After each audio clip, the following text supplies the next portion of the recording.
Président de la CRT, le parti ACRT, à la personne de Issa Kaou, qui est monsieur aux ovations. S'il vous plaît, accompagnez le président de la CRT jusqu'au pupitre avec vos ovations, s'il vous plaît. Le président du parti ACRT, Issa Kaou, s'il vous plaît, sous vos ovations.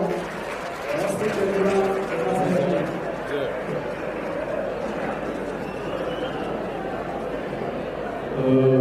Bonjour à tout le monde. Je demande l'indulgence du président du parti de m'exprimer en Bamanankan. Je pense que ça fera plus de coups. Bismillah ar-Rahman ar-Rahim. Allahumma salli ala Muhammad wa sallim. Assalamu alaikum. Bamanan nyumana, bamanan mise kumala, bamanan bunya be nyoro. Ko kuma na fotuma n'a y'o da nafata la yala an ka don kuma la an bɛ dugawu kɛ Subelu Bube Mayiga ala ka hinɛ ala ka yafa a ma ala ka dayɔrɔ sumaya maa o maa ni politiki gɛlɛya b'u ka jamana in kɔnɔ ala ka bɔda d'u ma minnu bolila minnu bɛ jamana kɔ kan ka sanga ni gɛlɛya min bɛ politiki ko la ala ka fiɲɛbɔda da n'u ma ala ka fiɲɛbɔda da n'u ma minnu bɛ gɛlɛya la jamana in kɔnɔ politiki sira fɛ ala ka nɔgɔya k'u ye kɛrɛnkɛrɛnna Isufu Batili ala k'a ɲuman bɔ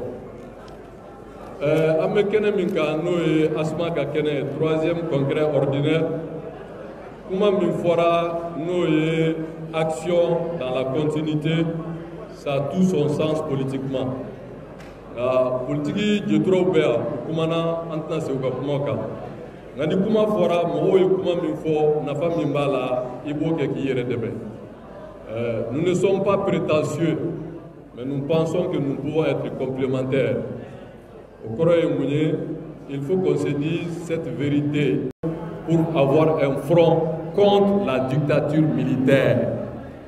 Je sais que ça fait peur mais c'est de cela il s'agit. C'est de cela il s'agit. La démocratie c'est quoi? C'est le pouvoir du peuple.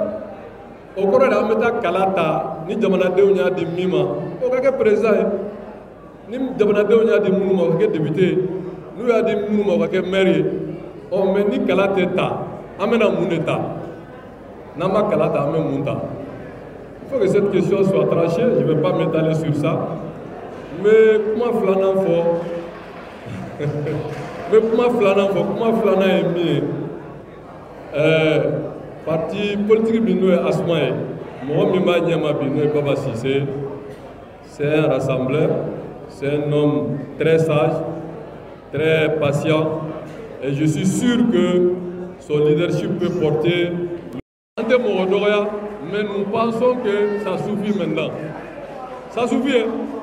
Voilà et an ko an bɛ transition kɛ an y'a lafasa an taara kaso la an kɛnɛ ka ban place la mais nous avons vu maintenant la porte fili man jugu n tɛ bɔ fili la o de ka jugu donc c'est la démocratie qui peut sauver ce pays là je ne confonds pas la démocratie comme ça a été dit avec la gestion des humains. Les humains ont des hauts et des bas mais la démocratie c'est le meilleur système c'est le meilleur système.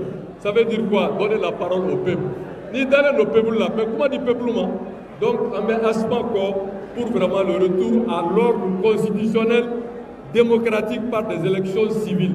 Merci. Allah ka congrès kuncɛ hɛrɛ la. Merci, président. L'Asuma aujourd'hui est dirigé par un homme équilibré, un homme prudent, mais un homme d'espérance, Baba Cissé, qui a su rassembler et consolider l'héritage politique. Et d'ailleurs, ce troisième congrès parle de continuité dans l'action, l'action pour la démocratie, pour un Mali apaisé, mais surtout aussi d'œuvrer pour le retour à l'ordre constitutionnel civil.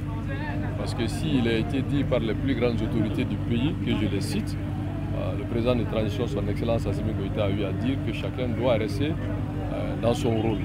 Les religieux de parler de mosquée et l'éducation.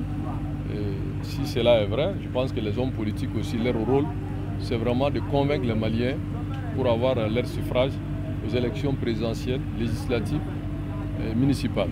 Et les militaires ont fait ce qu'ils ont pu. Maintenant, il est temps aujourd'hui qu'ils retournent aux casernes. On ne peut pas rester indéfiniment au pouvoir sans élection.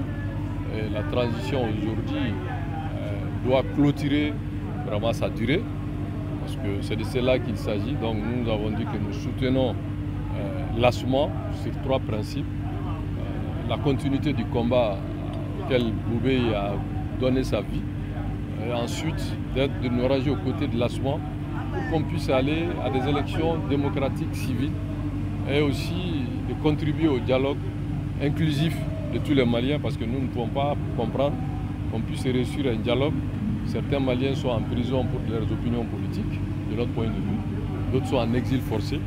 Et nous-mêmes, à tout moment, on est susceptible d'être poursuivis pour aller en prison pour nos opinions, parce qu'il n'y a plus de différence entre l'opinion et ce qui est qualifié d'atteinte, je ne sais pas, même si je peux me permettre de le dire, crédit à l'État ou trouble à l'ordre public ou autre chose. Alors un homme politique, quelle est sa liberté d'expression? Alors on nous dit qu'on n'a même pas le droit de dire qu'il n'y a pas de courant dans le pays, qu'on ne doit pas dire qu'on est désolé. Alors moi je suis qu'inquiet. Je pense qu'il ne me reste pas grand-chose que d'aller au pays du président, le grand Alassane Ouattara, ou alors partir en France. Parce qu'avec cette situation, nous avons des familles, nous avons des parents qui sont inquiets pour notre vie. Alors si on crée un parti politique, on ne peut même pas dire ce que nous pensons. On risque d'être traité des expressions qui est qualifiée ailleurs.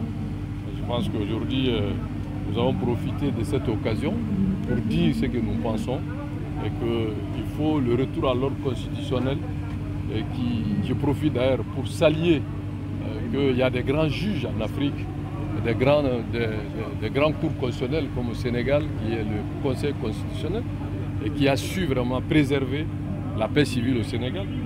Alors, vous savez très bien, même si ce n'est pas l'objet de votre question, vous avez vu au Sénégal, l'Assemblée nationale a voté une loi constitutionnelle, Macky Sall a abrogé un décret, et la Cour, le Conseil du Sénégal, Conseil constitutionnel du Sénégal, a dit le droit.